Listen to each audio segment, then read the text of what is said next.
Nobody wants to admit that they were wrong, especially if they acted in a way that they're ashamed of themselves. But sometimes you actually have to do it in order to continue and grow and to make a change. And this is why I'm making this video. Now, unlike my usual videos, I'm just gonna click on the camera, make it start running, and talk. I'm not gonna edit it, so it might not be as refined as I usually do it, so I apologize. I will try to stick to the point to make it interesting and not too boring, and it's not going to be too long. So for those who don't know me, I'm Dr. Orion. I'm a veterinarian and I'm a veterinary behavior specialist. That means that I did a specialty training in animal behavior.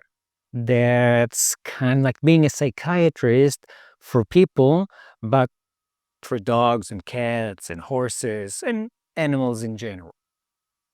Now, what is it that I'm ashamed of? What is it that I know I was actually being a very big jerk many years ago? Well, when I was still in vet school, like many other people, I believed that the methods that Cesar Milan was using are the best methods out there. I didn't know any better, and he was so popular, and everybody in the dog world worshipped him. So even though technically I did have access to the science behind dog training and behind everything behind behavior, I didn't even think of trying and see what it means, what it says. Are his techniques good or aren't them? And that's why, like many of the people that watch this video or watch out of my videos, I was also using methods that today, if I see someone else using them, I feel sad. I feel sad for the dog. And I'm not judging because, again, I did it too, but many times I don't really even know how to convince them to stop it because you see how much pushback I get from people when I do make a video explaining why some methods are wrong and some methods aren't. So what exactly did I do? I used a prong collar on one of my dogs. That was actually when I was a teenager. And we thought that that would be the way to prevent her from pulling. She was a very big German Shepherd mix. Didn't really help. She would pull with that as well. And I think that even as a kid, at some point, I stopped using it. And for my heart dog, they always say that there's one dog that changed your life. So Plus was my heart dog. She was 17 when we had to euthanize her.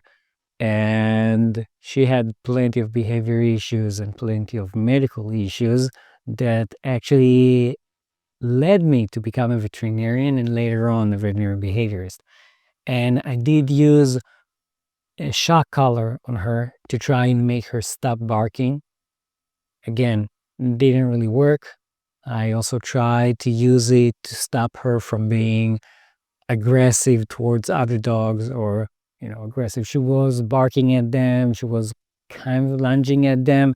Today, I know that it was all because of fear and not because of real aggression or trying to beat the alpha and stuff like that.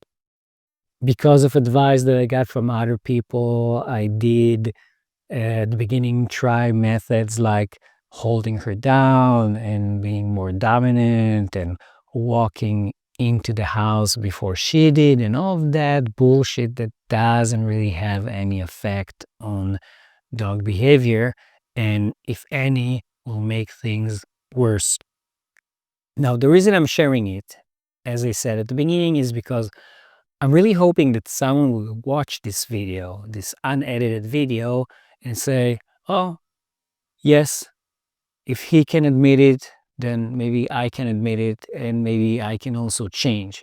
And if you're willing to try, I promise you, things are going to be a lot better. Also, it reminded me of the late Dr. Sophia Yin, which was also a very big leader at the dog training community that introduced, or let's say popularized, I told you it's unedited, made it popular, the reward-based training versus training with aggression or training with aversive methods and punishment.